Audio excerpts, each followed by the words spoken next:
Hey guys, this is Jack, and today we have a review of an iPad application called GoodReader, which costs $1.99 on the App Store, and allows you to view a whole lot of files.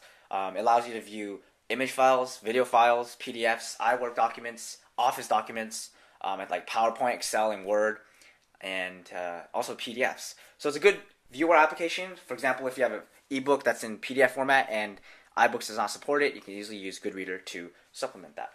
So GoodReader interface, there's two columns. One column is your documents, and one column is your manipulation of files. You can manipulate files through different ways. For example, you can download more files from the internet in the web downloads tab.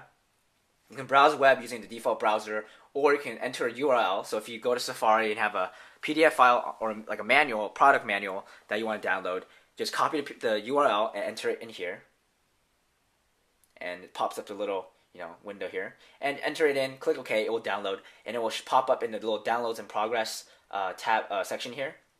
You can also connect to different servers. For example, you can connect to print servers, you can connect to your email server, and if you connect to your email server, it pretty much works with any email provider, and you can download email attachments for offline viewing.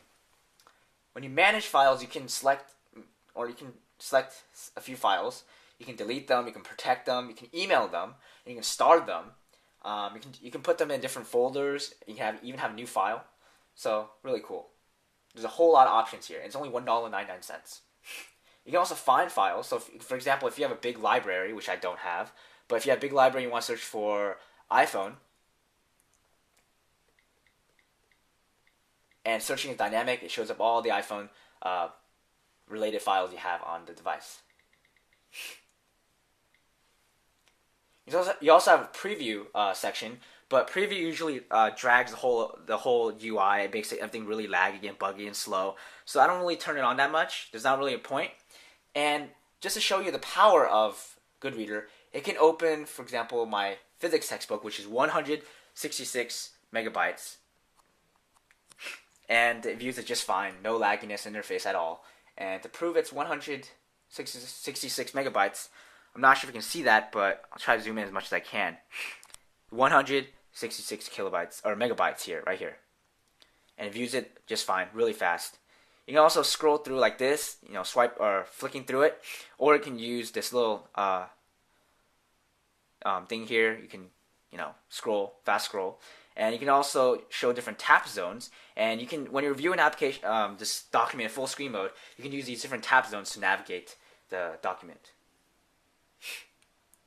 And as usual, this application, you can also view your photo albums, which is really cool, but a feature I don't really use that much, as well as connect to as a Wi-Fi transfer.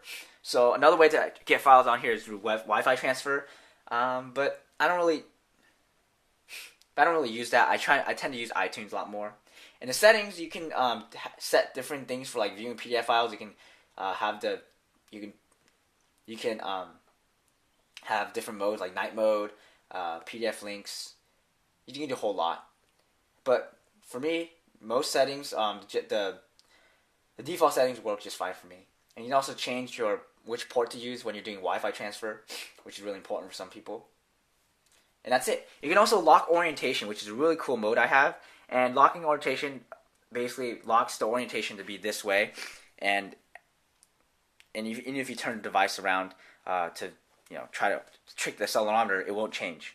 So that's really good if you're viewing a PDF file and you suddenly, turn the device over, and it kind of gets frustrating to turn it back. So if you need help at any point in time, all you have to do is just go to this little help menu, and you can get a whole lot of tips and tricks for help. For example, what kind of files you can view, what's new in this version, 4 ways a step-by-step guide to transfer files onto the iPad, and yeah.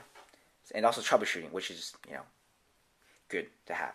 So that's just a review of the application called GoodReader. Please check it out. It's really cool and it's really useful. It only costs $1.99. Very cheap, very effective, and that's it. Thanks guys for watching the video. Please check out my channel for more videos. The iPad review for more iPad exclusive content, as well as Snow Leopard 2008 for regular tech content. So thanks guys for watching this video, and I'll see you guys soon.